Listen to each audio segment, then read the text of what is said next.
Welcome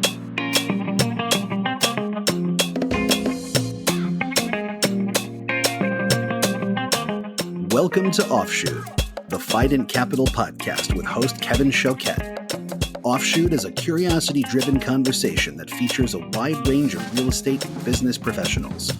In each episode, we unpack the knowledge, vantage point, and domain expertise of our guests. Then we move beyond the facts and figures and dive into the personal habits and mindset which allow them to be high performers in their respective field. This podcast's objective is simple: supporting entrepreneurs, fostering relationships, and uncovering meaningful conversations that positively impact business.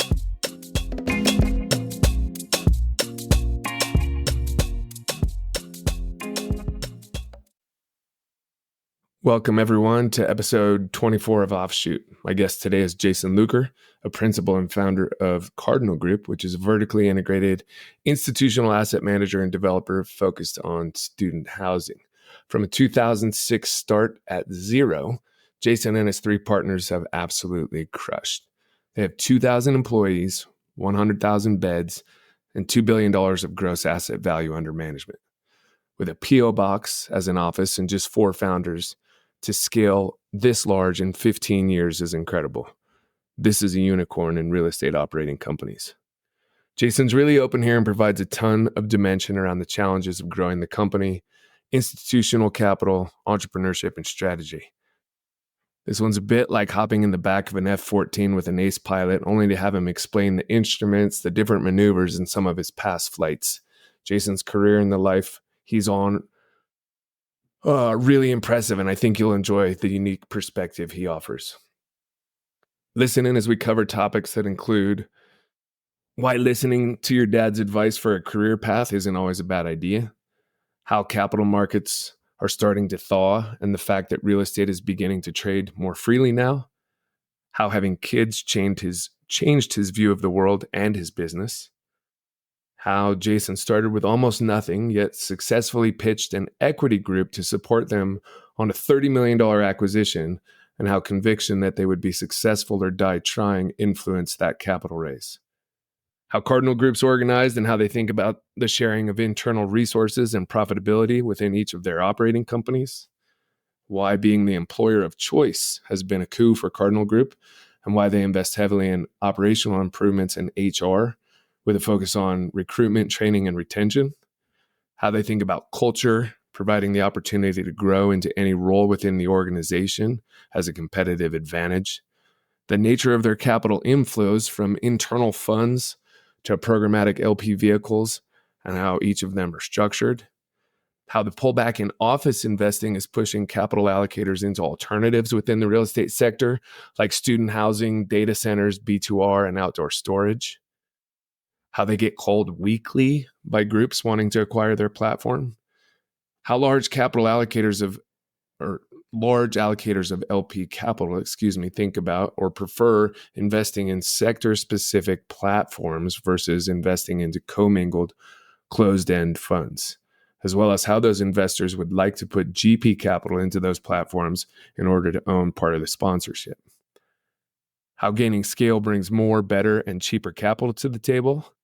How Cardinal looks to be the tip of the spear in terms of consolidating the fragmented student housing industry. The fact that this entire enterprise was self-funded and not from deep pockets. How they manage the partnership with 3 principals' votes, any one of which can veto and create a no. How bringing an executive team in freed up the founders to grow the company even more, and how that was hard to do. The fact that hiring's a crapshoot. How culture was at the foundation of Cardinal Group's foundation. They spent a lot of time thinking about what the place would be long before they grew and began hiring. The sacrifices that Jason made in his 20s and 30s to get here. The fact that they've never lost money. And how having confidence that you'll figure it out is essential. Knowing that you don't know, but that you do know people who have the answer. I hope you enjoy the pod.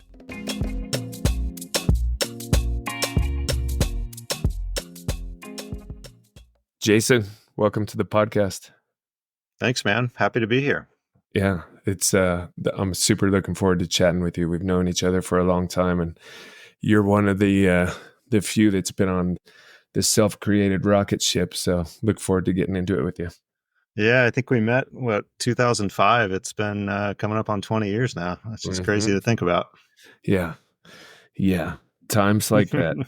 So just to get us started, maybe for the listener, I've got some sense of Cardinal Group. I know you've been there for a good while now. Could you just tell us a little bit about Cardinal Group, what you guys do?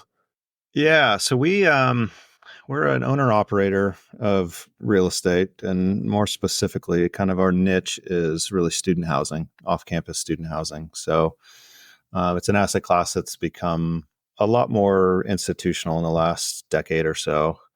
And it's essentially purpose-built student housing all over the country. So we're in 75 or so different markets. And we do everything totally vertically integrated. So we started on the ownership side, on the acquisition side, sponsoring deals and putting those together. And over the years, we grew out the property management business, and then grew another, dozen or so ancillary businesses that service the real estate. So anything that kind of touches operations within student housing, we control in-house. So it's been, we started the business around 2004, 2005. We bought our first deal. So it's been a while. We've been at this a while. What's the whole student housing, opportunity set? I'm going to ask the question like I don't know anything about it. I mean, don't the universities have dormitories and probably rents that are below market, maybe borderline kind of subsidized housing? Why is there a private play? Yeah, I mean, intuitively you would think that, but the whole concept of off-campus student housing really started a little over 20 years ago or so. And it was primarily, multifamily owners who had buildings surrounding universities. And it was kind of a mom and pop operation. It was guys who were multifamily owners who might have a lot of students at their asset, and they started sort of catering to the students and operations. But the universities, really the last 20 years, one of the big themes has been a reduction in state funding. And they've looked for any and all ways to squeeze more value out of their existing assets. And so that's kind of led to a couple things. One, they've disinvested from a lot of their on-campus housing. So if you go around the country, you'll see a lot of 1960s dorms with like 7-foot ceilings and cinder block walls, no amenities, 2 kids to the room. And then they sort of match that by jacking the prices. So you have to buy food plans, and the on-campus housing is generally actually more expensive. When the private so when the private sector stepped in, they thought it was great because it was like, okay, well, you guys are essentially building infrastructure for the school, and it's all happening privately. So we can kind of outsource this. And as people come visit the university, they say, well, the campus is great, and then there's thousands of fantastic off-campus options that are affordable, close to school, highly amenitized, new, and run professionally. It's been kind of a very symbiotic relationship with the universities. And is the risk of, well, I don't know how in vogue college is at the moment. It seems like with the massive online courses and some of the, create your own educational path stuff, that enrollment could be dropping, but I'm not anywhere near as close to it as you are. Is there how is the macro demand for university education? Yeah, that's an interesting story. I think this is probably one of the biggest stories that, I guess the Wall Street Journal's covered it a little bit, but so we had, I think, the largest college enrollment bulge come through with the millennial generation who came through, and we've been on kind of a flat to, moderate increase since then. We've got a big demographic cliff coming up in a few years here. But generally, even when you had smaller graduating senior high school classes, really for the last 30 years, you've had a larger percentage of those kids attending college. So this is the first time where we're going to see like a smaller aggregate demand pool. And then culturally, I don't know what that percentage is of kids who would otherwise, the marginal kid in 1995 would have chosen to enroll at their local state school. Now I don't know, if they're going to go to trade school, if they're going to put it off, if they're going to, the kind of online education and choose your own pathing is actually a much smaller percentage. I think that story has been a little bit oversold. We saw in COVID, the kids went home for 2 weeks, got, bored of sitting in their parents' basement, and all came back to school. Mm-hmm. So they all actually wanted to be there for sort of the cultural experience of being, American higher education. So, interestingly, the way we're looking at it is the story is actually of kind of lesser aggregate demand as far as we can forecast over the next decade. But the application of that demand is hugely disproportionate. So the fallout from that is hitting smaller, expensive private liberal arts schools in the Midwest and the Northeast. And it's really, really benefiting the southern states, West, Mountain West. And so it's sort of from a university perspective, if your parents went to college, you have a 99% chance of going to college yourself. So we can forecast that pretty easily. And then most kids, I think it was 90-some%, will go to school within 50 miles of their house. So you can actually look at these surrounding universities and understand pretty clearly like where the spikes in enrollment demand are going to be. And it's primarily in the places people are moving to. It's in Texas and Florida and Georgia and North Carolina, all the places you hear about with kind of general population growth. That's interesting. So what are you guys seeing right now in terms of opportunities and challenges in the business? Oh, in the business, there's kind of on two sides of things. Is one is just the business, the business growing and being what it is and becoming a lot more people intensive, and complexity in the regulatory environment around housing, which I'm sure you are intimately familiar with. And then the second sort of side is just on the market of, where the capital markets are right now, where we're investing, sort of the state of raising debt and equity. I would say I kind of split those challenges into two. My day job consists of really running the organization on one half, and then, running the investment side of the shop on the other half, and having an opinion on markets and deals and things like that. So I've got no end of problems to deal with. Yeah. And on the people side, we spoke of this just briefly the other day. How many are now at Cardinal Group?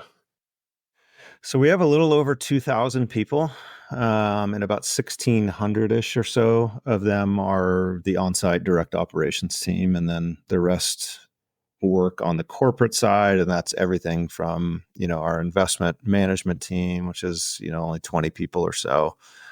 But that's, 20 people. We manage a little over 2 billion in GAV. And then our operating companies, we've got a marketing business, financial service business, and all these kind of other ancillaries that service the real estate. That's really where the balance of them are.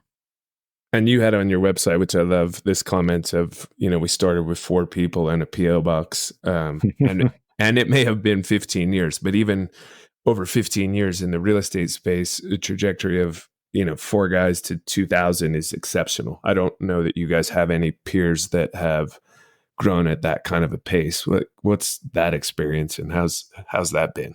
It's been wild. There's kind of no other way. It's been a pretty exceptional run, and certainly we've been incredibly lucky. I remember when we were, 2007, 2008, when we were all hanging out back in San Diego, I remember thinking that I was born too late. And I missed that 2000, 3, 4, 5, 6 run. And I was like, man, there'll never be another run like that. And little did I know that I think the smartest thing I've ever did was be born when I was. So I was sort of coming into my professional competency at a time when we had a 15-year bull market run, which is, incredible. So that experience has been wild, but yeah, it's been, in fits and starts, certainly. It's been incredibly challenging. I think probably somewhere around 2016, we all sort of woke up and looked around and thought, holy crap, this is so much bigger than us now. It's not just dudes doing deals anymore. This is like, we have thousands of people who rely on us to pay the mortgage and kids' tuition and all of that. And like, it got real serious. We had to grow up real fast and, start making, I think, a lot more thoughtful decisions and managing risk and things like that. So, was there anything in particular that happened in 2016 where where that light switch went on, if you will? No, we had. I think that was the point when we sort of, I think, maybe reached about 1,000 people or something like that. And it just became, it sort of settled in and became real. We also had kids around then. Everyone's, all the partners started starting families of our own, and it was sort of, when I started the business, I had a 2002 Toyota Tacoma and like $1,500 in my checking account. So Hell yeah. yeah, so I still have the Tacoma, by the way, but That's awesome. but like, I put that up as collateral. It's like, go ahead, take it. I'll take all the risk in the world. But now, we've got to be a little bit more thoughtful. There's a few more things that could to lose now. So the risk management, I think it just sort of dawned on us at that point. It's like, we're grown-ups now, and this isn't a startup anymore. Uh-huh. So on the people side, you're saying your day is sort of split half and half, managing the people, and then investment allocation, managing capital, raising capital. On the people side, I would literally have no idea what it looks like to manage 2,000 people. My guess is that you have direct reports and things sort of waterfall down, but that's just purely a guess. How do you go about managing 2,000 people? That honestly strikes me as insanity. Well, yes, it is crazy, but it's kind of one of those things where the water slowly boiled on us, and now it's just, that's just what our life's like right now. Humans are amazingly adaptable. The frog hasn't cooked yet, right? Exactly. We sometimes joke that we're a staffing agency that does real estate on the side, and we have student housing in particular is such an operationally intensive asset class.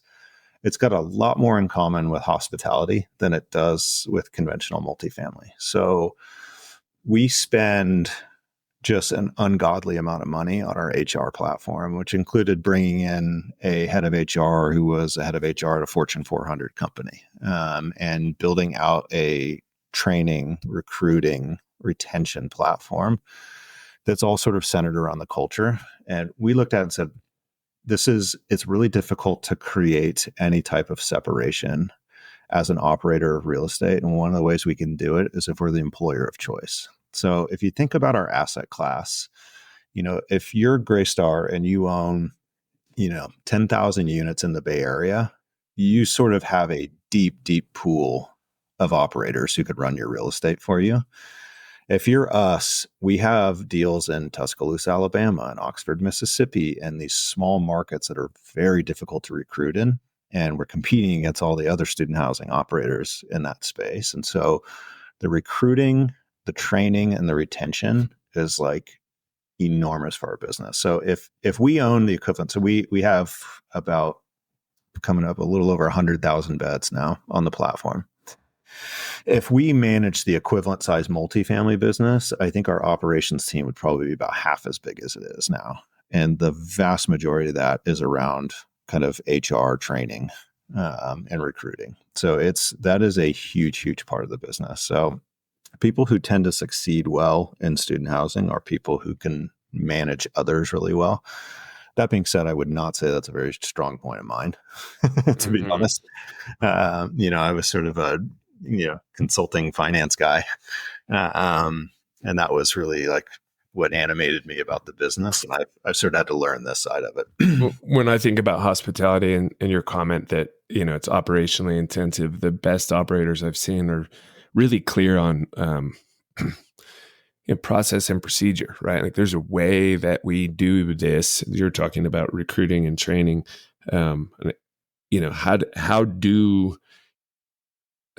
Okay, here comes the new guy. He's going to go work in Asset 63. His role is to, I don't know, clean up the kitchen. How do you make it so that he does it the right way? And when he's replaced, the next guy knows what the right way is to do it. I mean, that's what I see in hospitality that blows my mind. Like the top operators can run all of their properties with the same level of precision.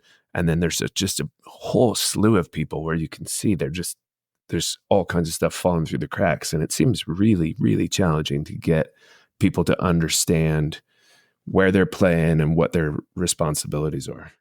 Yeah, you're exactly right. And the way we did it was we just lifted the playbook from hospitality. With Okay. that same There you insight. go. Yeah. So we've sent everyone, actually we just had our executives at the Disney customer service thing a Oh, couple of wow. weeks ago. But we essentially took like Marriott's operating model of how to train customer service model and adapted it for our own kind of product. So you come in and you've got the Cardinal way of leasing, which is, essentially our sales manual for anyone joining. And, there's things you say, things you don't say, how you work through the process, how to make the ask. It's a very intensive training process. I say everyone who joins our business is like floored at how many resources we put behind that. But the reality is student housing as an investment class has like such a higher variability of outcome based on the operating inputs in it that for us it's worth it to invest there because every dollar we invest back in the opco comes out at $3 or $4 in promote on the investment side. So to us it's a obvious place to reinvest in the platform. But man, is it intensive. It is incredibly intensive. And yeah, the other thing to understand about our workforce is it skews very young. Mm-hmm. So we have a lot of, I think our average age is something like 32 years old across the business. So it's great for our health insurance program, but not so great Right. for the training program. Well, and you mentioned like recruit, train, and retention. How do you get people to stick around? I think you said you want to be the employer of choice. It sounds kind of cheesy and a bit of a dodge, but the culture piece is actually very real for us. And we've got a culture. I could have, you can see all that stuff on our website, but you can't really understand it until you're in it day to day. And kind of the way I've always thought about the culture piece is sort of like to crib from like John Rawls is I want to create the company where if I woke up tomorrow and had no idea what my position was, that I feel like I was treated fairly and had good opportunity for growth. So if I woke up tomorrow and I was the CEO, great. If I woke up and I was a first year on-site, maintenance porter, I'd feel great. Like I've got a shot here. Like I'm respected. I've got opportunity for growth. I'm paid fairly. And like, it's generally a better environment to be than any of my alternatives in the space. So like, it's very hard to sort of put that on paper. It's kind of a lived thing. But I think that's been, by far our biggest value add is figuring out how to create that kind of culture that attracts all the best talent in the industry. Because there's not too many people who know what to do in this space, who know how to operate student housing well. So getting those people and retaining them is absolutely critical. Well, and if you're able to be on a platform of that scale with 100,000 beds, I have to imagine that there's opportunity for advancement and that, this thing's a rocket ship, right? So you can not only make them feel, and I certainly don't intend to be putting words in your mouth, but make them feel like they've got opportunity, but also be able to show that other people are moving through that growth path because it's real, right? Like, Totally. yeah. And we have some awesome success stories internally too. Some like really good success stories. So like people sort of they look around and they're like, dang, that girl was a leasing agent and now she's the head of capital markets. That's crazy. Like that is crazy. But it's like, hey, if you're talented and hardworking, we are growing so fast that there's going to be power vacuums all over the place. And if you can fill those, like that's your role. That's yours to awesome. take. Yeah. That's awesome. And then the other side of your day you said was capital markets. So what are you seeing out there right now in terms of, I mean, this is a big conversation, right? But I don't know. I'll just leave it at that. What are you seeing right now on that half of your day? We're starting to see the slow thaw, I think is how I would characterize it. So we had raised our first discretionary fund in 2017.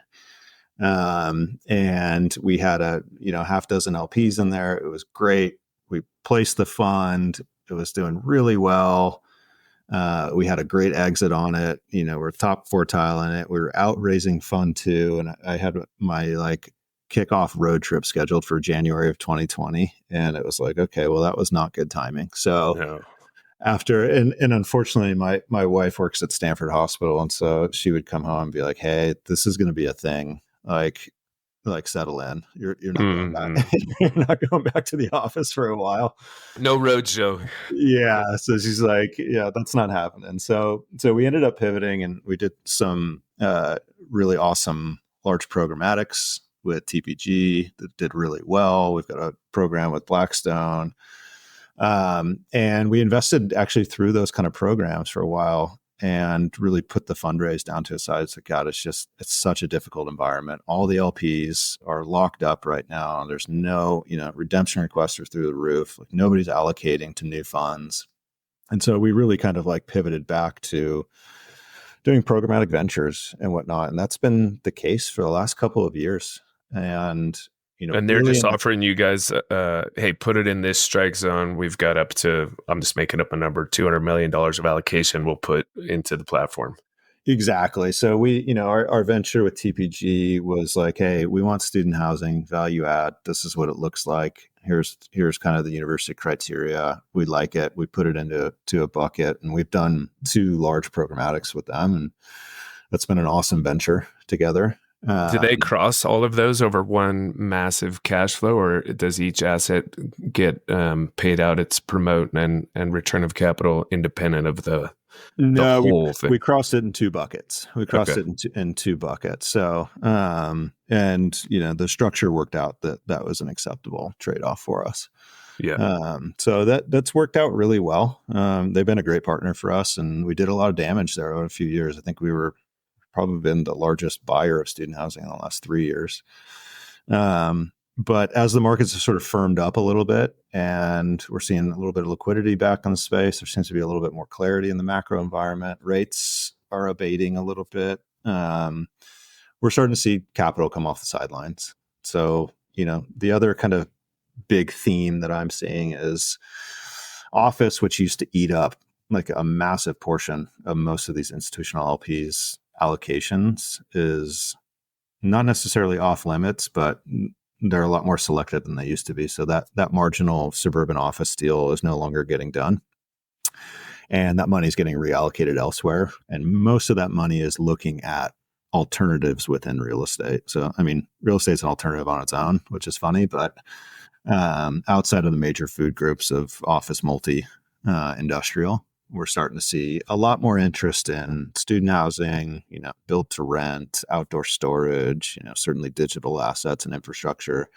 So we're seeing actually a huge wave of liquidity interested in student housing right now. So this has actually been, I think, the last 6 months or so, we sort of feel this thaw, and, deal flow has picked up considerably.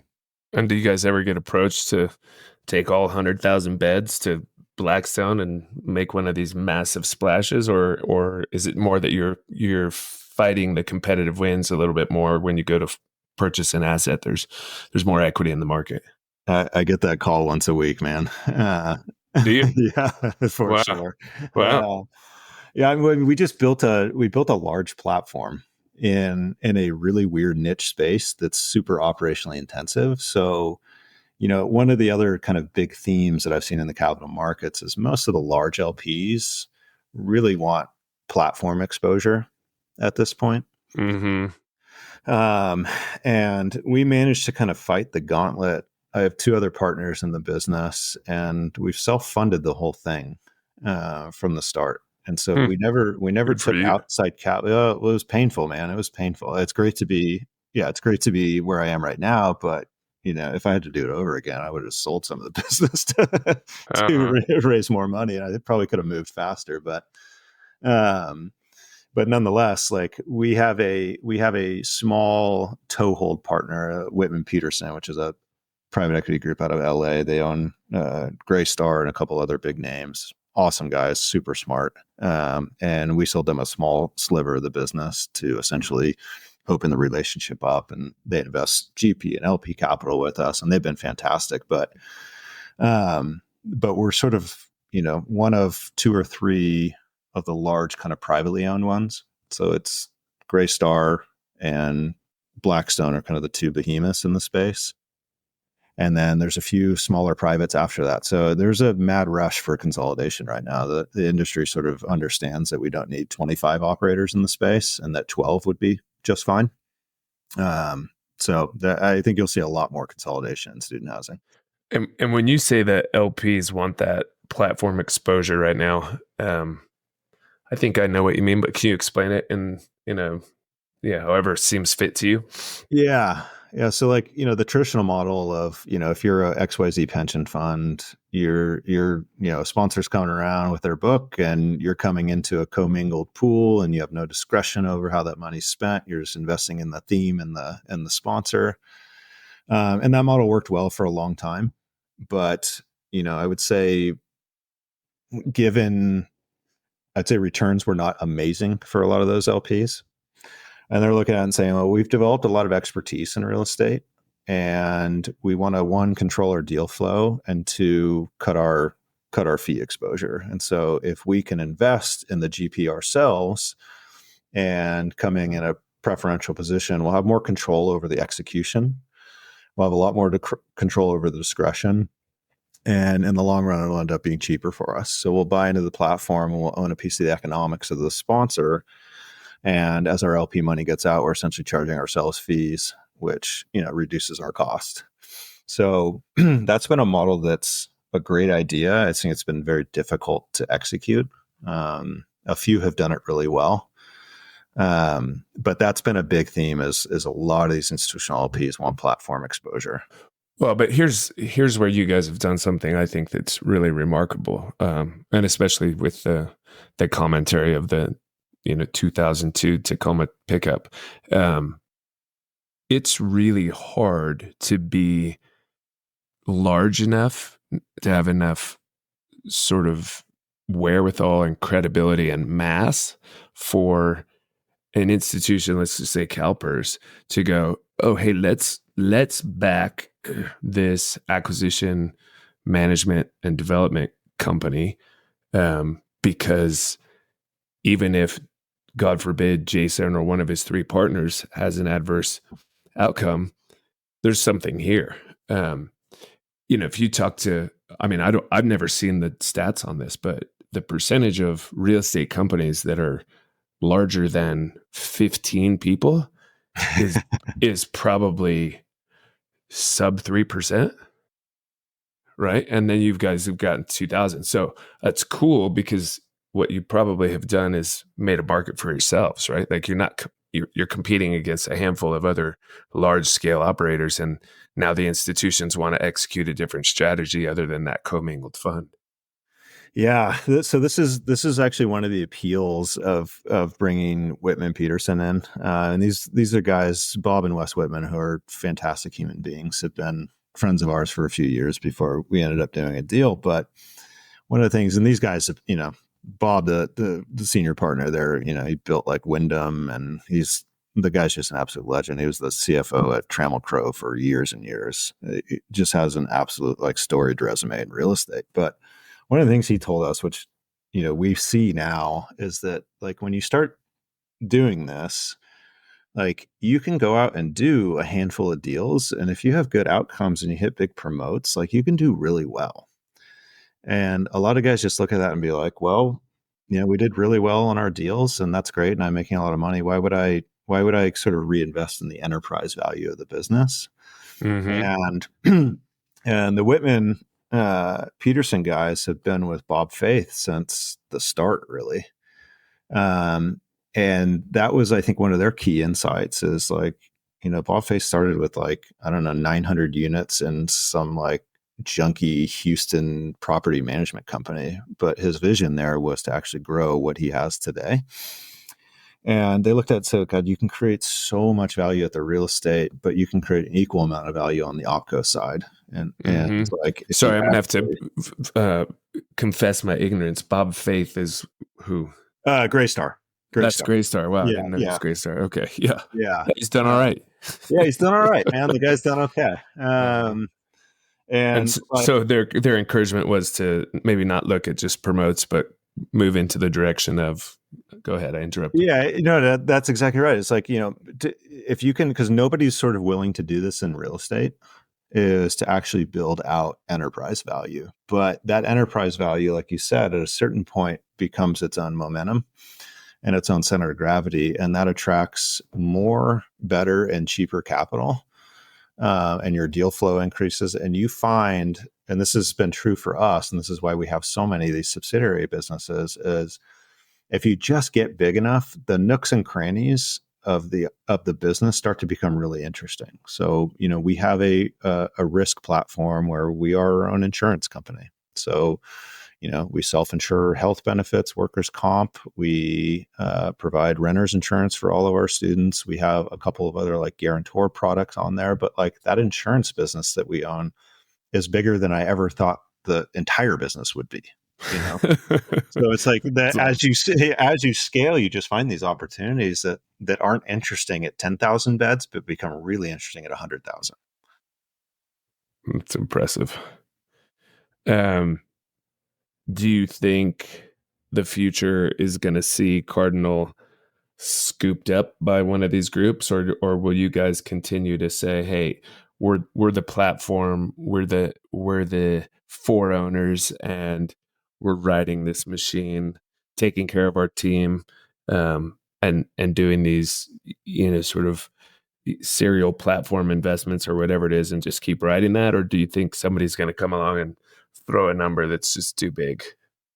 We would actually like to be the consolidator. Okay, there you go. Even better. Yeah. So yeah, we I think we're well positioned to do that when we kind of look across the landscape at who the players are in the space.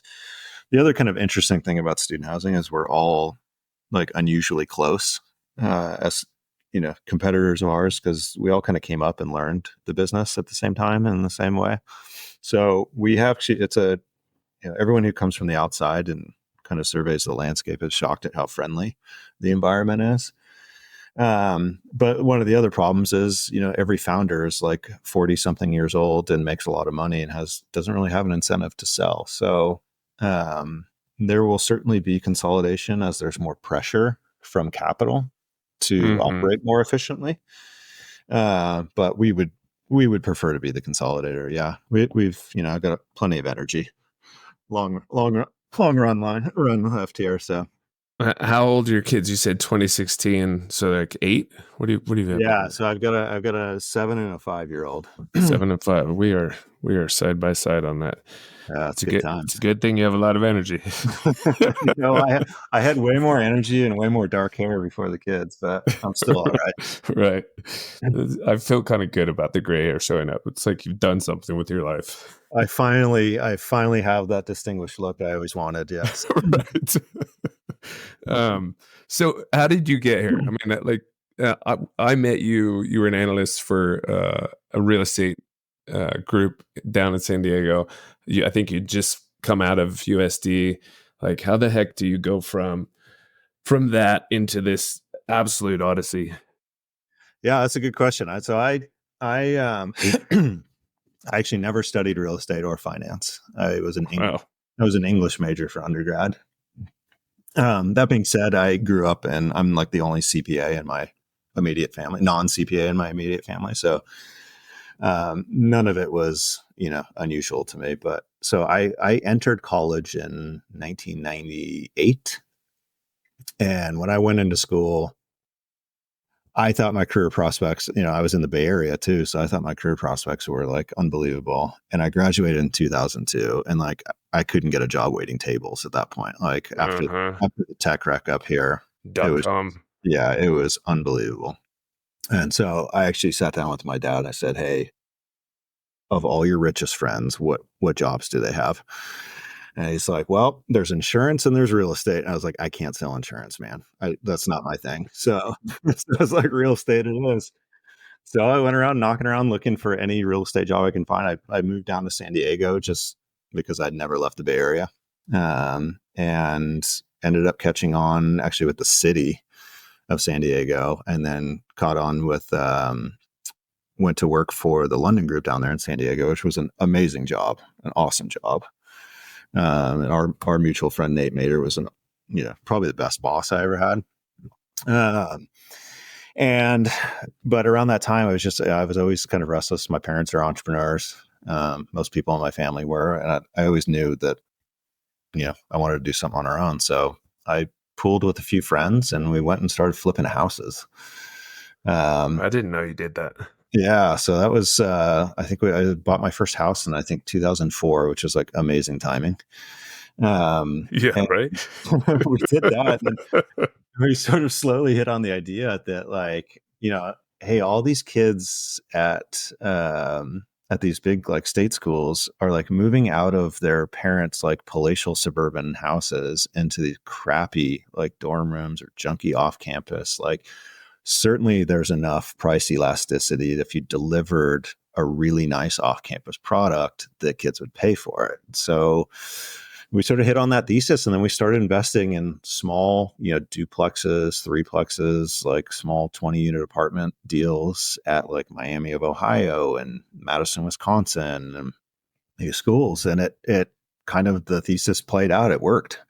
We were doing value add deals and creating product that didn't really exist, and raising, all friends and family money at first. It was like, if I had heard you got a bonus that day, I was asking you for money to invest. You know what I mean? Mm-hmm. Like hustling as hard as you could possibly hustle to raise every dollar we could from everyone who we knew, and most people who we didn't know. Which in San Diego is great because there's an awesome country club culture down there, and there's just a lot of like wealthy older guys who love real estate. Mm-hmm. And so it was a pretty target rich environment for raising sort of friends and family money. But around, God, what was it, 2009? So after the crash, that's when we really started investing institutionally. So we bid on a deal in Atlanta that we had absolutely no business buying, out of bankruptcy. And when we were talking to the broker who was listing it, he said, "Hey, I've got a capital partner here who needs an operator, and I'm going to make an introduction." So we introduced ourselves and we meet and hit it off, and it was great. And we have like a 4-hour lunch at some Atlanta steakhouse and cut a deal and get it all going. And they say, "Okay, you guys come up to New York. I want you to meet the CEO and like tell him." And so we get up there, and I get off the elevator at this like unbelievable, like, on like across from the Apple store in the Bergdorf building overlooking Central Park, and this like Mm-hmm. palatial office. And the analyst comes like running up to me, and he's like really agitated, and he's like, "You guys, you said you had 15 assets." And I said, "We do have 15 assets." He said, "I thought they were apartments, dude, not 15 single family homes. Like, what are you doing? This is a 1,200 unit building, a 12-year unit building. Like, this is $100+ million asset. Like, I'm going to get fired. Like, don't freaking blow this on it." So it's like, we had to navigate that whole thing, and we ended up doing that deal, and it worked out great. And, we bought it for $30 million in 2010. And I think we sold it for 140 or something like that. About, we've bought and sold that thing like 3 times at this point. But like, that kicked off a partnership with, that was a group called Fundamental Advisors that we did for probably 5 years investing with them. And then, we went through the kind of JV ranks of, all the different, private equity funds that were willing to go into student housing. Yeah, And hang on. Let's stop there for just a sec. Like, you're you're like, "Hey, man, I got 15 duplexes," and the guy's like, "Oh my god, like I need to just kick you out the door right now so I don't get slaughtered." But somehow you get in there. Like, there must have been a moment where that guy looks across the table, the CEO, and is like, "Okay, like, who are these guys, and why the hell would I ever make a $30 million bet with them?" it's a good question. I mean, from a friends and family standpoint, like, you're kind of building your reputation your whole life. So as you're, raising money in that realm, like, people have seen you and they know you, and they know you're responsible and you take care of your shit, and, you're just a good, you work hard and you kind of take care of it. And I would say, when we started actually like talking to institutional capital, I was actually surprised that a lot of them were sort of, they wanted to understand that we understood the business and what we were getting into. But what they were really interested in is that we were willing to absolutely kill ourselves to be successful. Mm, It's like, I was 26 years old or something like that at the time. And it was like, they knew that I would prefer to die before I'd fail on this. And mm-hmm. it's like, that's a pretty powerful thing to have at your back. So we had, plenty of guardrails from, the senior people at the fund but like you can't really pay someone to care that much, as much as a 26-year-old doing their first deal when they're that far in over their head. So, I think they took a risk, certainly, and it worked out really well for them. We made them a lot of money. We got absolutely hammered on terms, as you can Yep. imagine. Absolutely hammered. But you got the deal then. Yeah, I mean, it was like it built our reputation and it built our track record, which is, everyone's first objection when you're starting up is, well, what have you done? And then you say from there, you did a few deals with them, and then you went into sort of JV and I think you don't mean joint venture equity. Maybe you did. Yeah. You did. Yeah. Okay. Yeah. Okay. Yeah. So we went from there, and then, our network sort of built. And as we did more deals in the space with them, we became a little bit more visible. So it was a lot easier to get callbacks from funds. And was this already Cardinal Group at that point? Yeah. Yeah, it was. Okay. It was. Okay. And what made the four of you guys decide to do this? And was it four from the start, or was it maybe the four of you when you did the first, I'll just say duplex. I don't actually know what your first deal was, but like, how did you all come together? Yeah, we all came together. So one of the founders who left like 3 years ago. So there's three of us, three partners left and running the business now, was a roommate of mine in college. And we were both down in San Diego together, and he was very entrepreneurial as well. And he was actually working for Manchester Financial Group down there in San Diego. Back when I think he did like the second tower of the Hyatt, something like that. And then just some other friends from around San Diego. I mean, San Diego's, sort of like a little bit of an Ellis Island type city, is like everyone just kind of floods there after college and then leaves to go start their lives. And so we just had such an interesting friend group of, military and real estate and academics and things like that. It was a cool group. And I'd say from a partner selection standpoint, man, I've got nothing useful to say there other than I got so lucky. I got so lucky with, my partners, Alex and Eric, are two of my closest friends. Eric was the best man at my wedding. We've been partners for 20 years. I think 7 of those years, we didn't even have an operating agreement. Wow. And, we've never had a major disagreement over anything. And, if anyone dissents on any major decision, we just don't do it. And that's worked out really, really well for us. So we've gotten crazy lucky.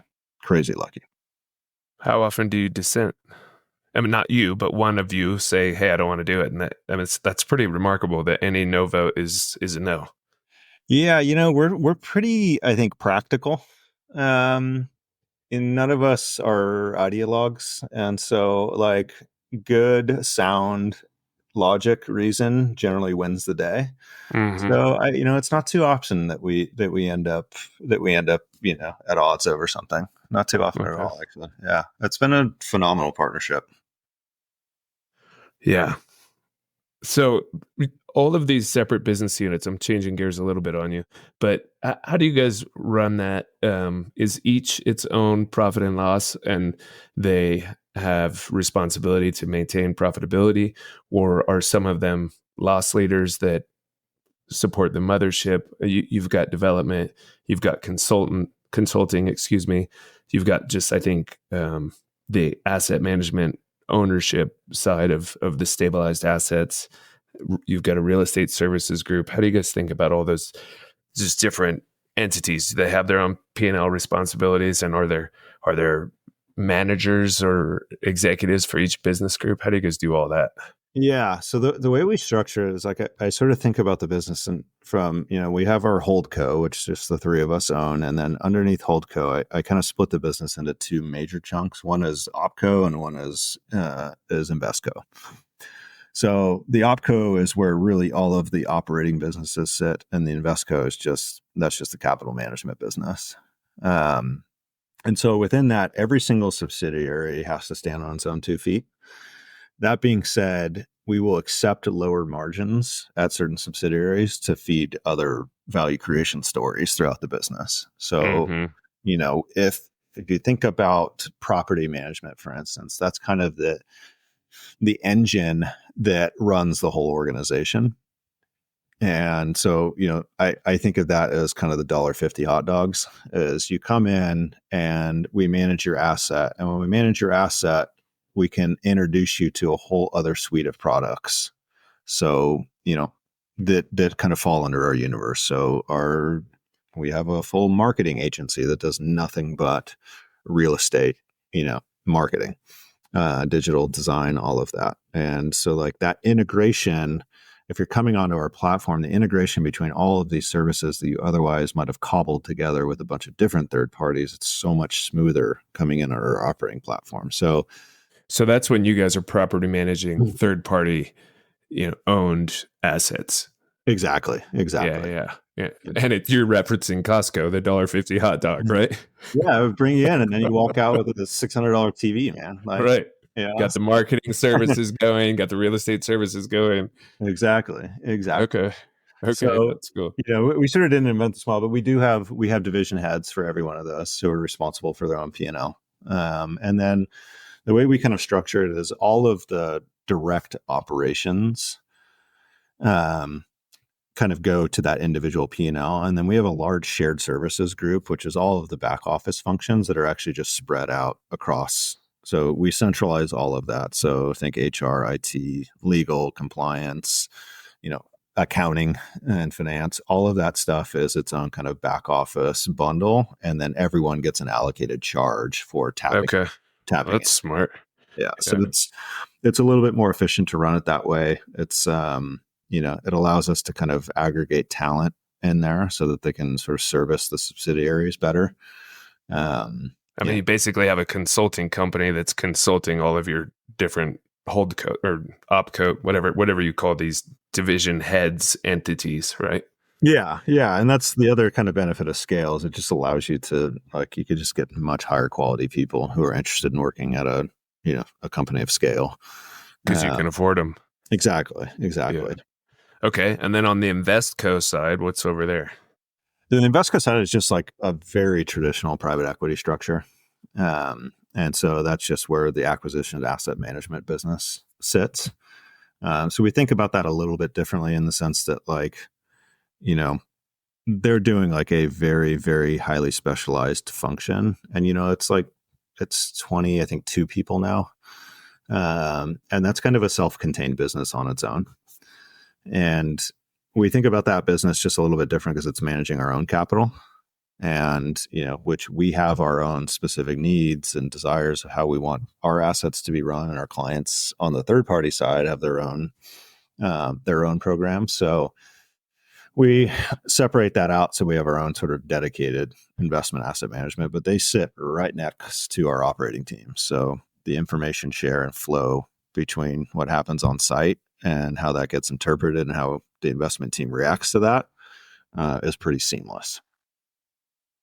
And on the Investco, from my perspective, the development side of it is new. So you guys are now building new assets on your own accounts. Is that true? Yeah. We'd always like focused almost exclusively on acquisitions. We actually broke ground on our first project this year. We've got another, I think, 250 or so and starts next year lined up. But we decided that like one of the things that we were getting requests from our LPs was to sort of diversify the risk products.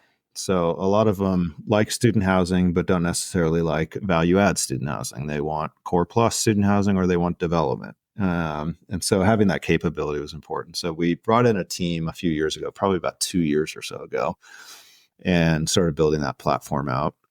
And it's been great so far. It's been very successful business so far. The LPs are the ones that told you they wanted that exposure. Yeah, they come in, and that was kind of part of our grander thesis of this scale as well, as like we can be a one-stop shop for exposure to student housing. So if you think about if you're an institutional investor and you want to invest at scale into a sector like student housing, it's actually somewhat difficult to get access to the sector. Most of the funds you have available, you can invest with Kane Anderson. They do a great job, but that's also diversified. You can invest with Harrison Street. Again, they do an awesome job, but you're generally diversified in product types. And a lot of guys, a lot of these investors don't like coming into, pool, commingled blind funds with double promotes. Yeah, exactly.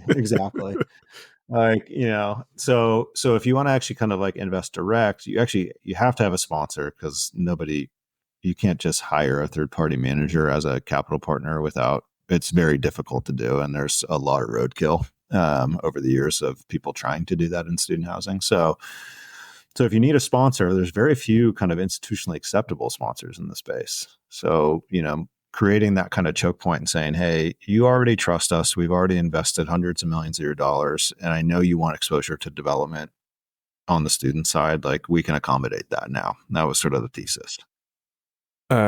It's super clear that you guys are very strategic about the way you're behaving and growing and thinking about the different vectors in the marketplace. How much time is spent working on the business versus getting consumed by, Sally in the North Carolina HR department has a issue of, whatever consequence. I mean, it seems like you would have a lot of noise, and at the same time, you're speaking of things at a really high level, very clearly laying out the dynamics that have made you guys position yourselves the way you have. How do you think about strategy and like kind of staying on that wavelength versus getting sucked into the noise? Yeah, it's a good question. It's very difficult. It's probably about 5 years we made the conscious decision to bring in like a true executive class. And to put like real executives with real track records to oversee big portions of the business and give them a lot of day-to-day discretion. And that was a very difficult thing for us to do, to kind of give that up.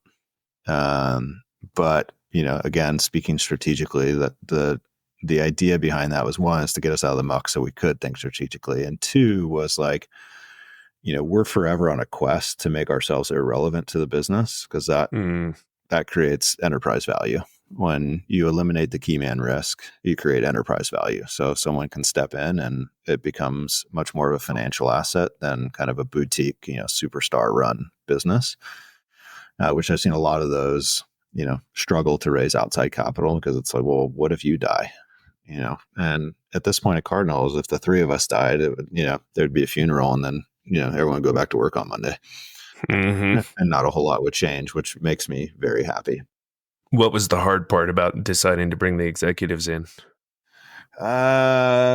You don't start a business like this if you don't think you're right about a lot of things. Uh-huh. And giving up that decision-making power is very difficult. But, so Peter Lynch is a guy who's our head of HR. We call it people and culture. Like, Peter's forgotten more about HR than I would ever learn in 5 lifetimes. And so the idea that I would be like making decisions around anything related to that is kind of absurd, relative to his talent and experience level. So, you quickly, as they sort of, you bring in really competent people and they kind of flex what they know and build up a lot of trust, it becomes very easy. But at first, it's very difficult to make that decision.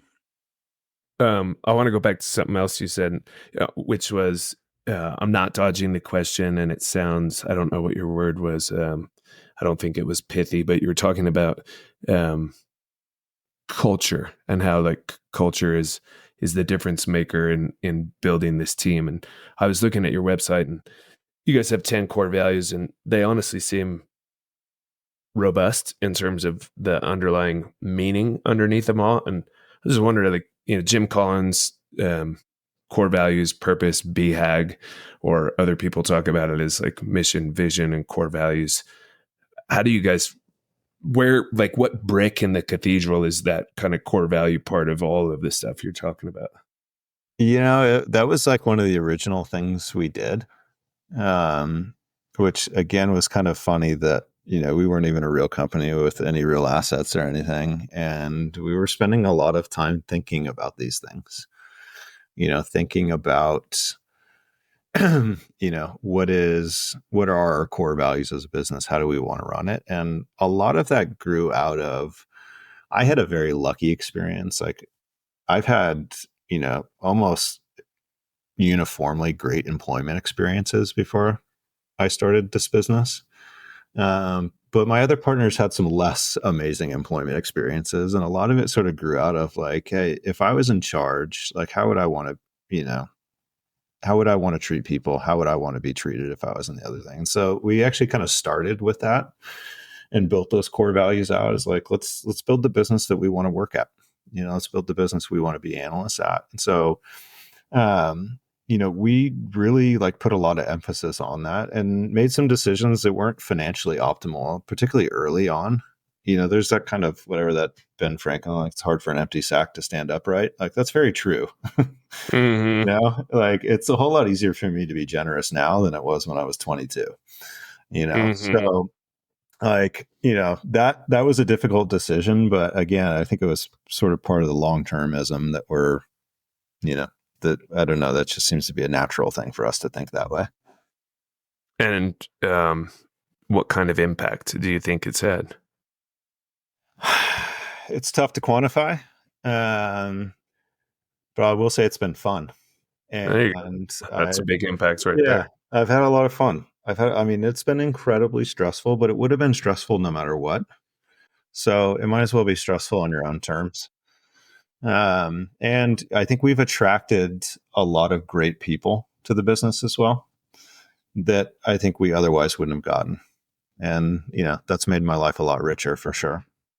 Yeah. And look, you just talked about, you guys are kind of in some ways a recruiting company. How do you go about finding the right people? I mean, and maybe let's bifurcate that question. I can, in my mind's eye, I can understand there's core attributes for people that you need, and there's aptitude tests that you can do on a whole array of things for, say, somebody's going to help do the property management at one of the student housing assets. And I can imagine that's got its own challenges, but it's probably high volume, high churn, and you probably have some expertise there because you do so much of it. But on the other side, when you've got the 22 people or some number of the people in the 400 person corporate side, how do you go about finding those right people and kind of betting on them? I mean, it seems easier when there's 2,000 because you could maybe make mistakes and it wouldn't be as taxing. Right. It's kind of the empty sack comment you just made, but it also seems really difficult to find the right people. I just wonder what your experience has been and how you think about getting a higher batting average when you're bringing them on. The honest truth is, like, the dirty little secret in HR is it's a total crapshoot. You just don't know. And like for most of our consequential positions, like, we made a ton of bad hires. The best thing you can do is move on quickly and move on in like a respectful way that allows them to, gracefully find their next opportunity, particularly if it's like a very senior person. Where, like, you don't want a questionable gap or a 6-month stint somewhere. So we've managed to kind of navigate that, but it's a crapshoot. The one saving grace is our industry is actually very small, and between the three of us, we have a really wide and vast network. And that's allowed us, I think, to soft interview people for years before they end up coming in. So, you'll watch people who will get hired as an analyst at a competing firm or maybe one of our LPs. And we work with them for 5, 6, 7 years, and they move into the associate role. And then we have a director role available. And we're like, that guy or girl's perfect. Let's just let's recruit them for that role. So we've had a little bit more success, I'd say, there. The other thing is, like, I do not care where you went to school. I honestly don't care what you studied. That stuff is relevant for the first 10 minutes of your first job. And after that, it's like, how well can you adapt and learn this information? How well can you cooperate with people? Like, how well can you build the soft skills to be successful? So, like, we don't, recruit from Ivies and things like that. That, to me, seems like a huge waste of time. That's awesome.